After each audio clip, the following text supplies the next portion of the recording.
लोग इतने बिजी हैं कि वोटिंग डे यानी मतदान के लिए निर्धारित दिन को भी हम कैसे जोड़ तोड़ कर इस्तेमाल कर लें, इसी जुगाड़ में लगे रहते हैं।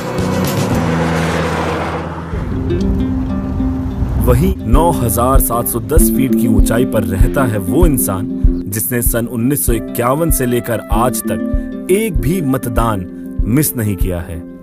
ये वो इंसान है जिसने पंडित नेहरू से लेकर नरेंद्र मोदी तक अपने वोट की मोहर लगाकर रचा है इतिहास। हिमाचल के छोटे से गांव कल्पा में रहने वाले रिटायर्ड स्कूल टीचर श्याम शरण नेगी आजाद भारत के पहले वोटर हैं।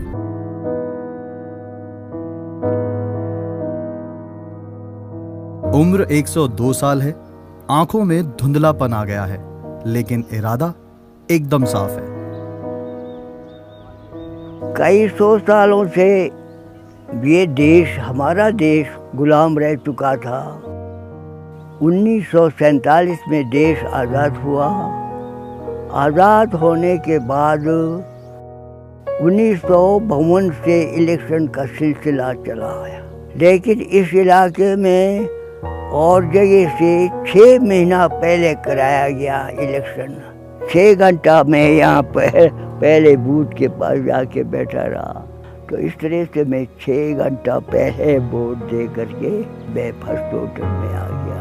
वोट का अधिकार बनने के बाद वोट देना बड़ा ज़रूरी है, और उसी वोटिंग के लिहाज से देश को आगे चलाने का एक रास्ता बन जाता है। मैं तो यही कहना चाहता हूँ जी कि 100% वोट जिसको देना है 100% वोट दें, और इस देश को आगे से आगे पहुँचाएं। एक टाइम ये भारत को सोने की चिड़िया भी बोलते थे, वही चिड़िया फिर कायम करो।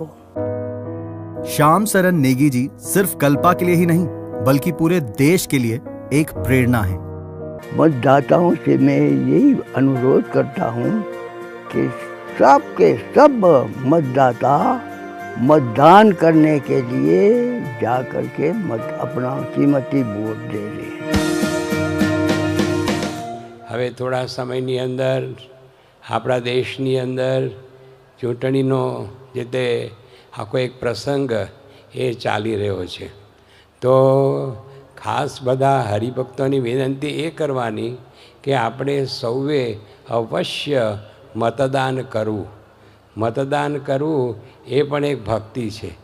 મહંત સ્વામી મહારાજે કહ્યું કે આપ સૌ જેમ તન મન ધનથી દાન કરો છો, એમ દેશની સુખાકારી માટે અને દેશના વિકાસને માટે, દેશની પ્રગતિ માટે આ રીતે જે મતદાન કરવું, આપણો અમૂલ્ય મત એ જે કોઈ પણ એવા સારા જે એ રીતે નેતા હોય કે જેનામાં ધર્મ હોય, જેનામાં દેશની પ્રગતિનો વિચાર હોય, એ પ્રકારે જે સારા નેતાઓ એને આપણે એ રીતે મતદાન અવશ્ય કરવું.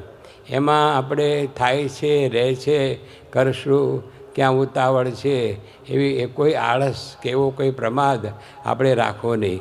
આપણે પોતે પણ પ્રેમથી મતદાન કરવું, અને આપણા સ્નેહીઓ જે બધા હોય એ બધાને પણ આપણે ખાસ એ રીતે રિક્વેસ્ટ કરી અને એ લોકો સૌ દરેક આપણે જે કોઈ પણ શ્રેષ્ઠ નેતા હોય અને જે ધર્મને પુષ્ટિ આપતા હોય, જે દેશને પુષ્ટિ આપતા હોય અને દેશના વિકાસની અંદર રાત દિવસ એ પોતે એ રીતે મહેનત કરતા હોય એવા નેતાઓને અવશ્ય આપણે મત આપવો. એ પણ ખાસ પૂજ્ય મહંત સ્વામી મહારાજની રુચિ છે, તો આપણે સૌ એ પણ એમની રુચિમાં ભળીએ અને અવશ્ય મતદાન સારી રીતે કરીએ અને બીજા સ્નેહીઓ પાસે પણ આપણે મતદાન કરાવીએ. એ એક સેવા દેશની. જો દેશમાં વ્યવસ્થા અને બધી સગવડતા હશે તો આપણે પણ સૌ વ્યવહારમાં અને ધંધામાં આપણે સુખી થઈશું. જો દેશમાં આ રીતે વ્યવસ્થાને આ પ્રમાણે પ્રગતિને આ બધું નહીં હોય તો આપણને પોતાને પણ ધંધા રોજગારમાં અને બીજી ઘણી રીતે મુશ્કેલીઓ આવી શકે. તો આપણે સૌ બાપાની રુચિમાં ભળીએ એ જ પ્રાર્થના. જય સ્વામિનારાયણ.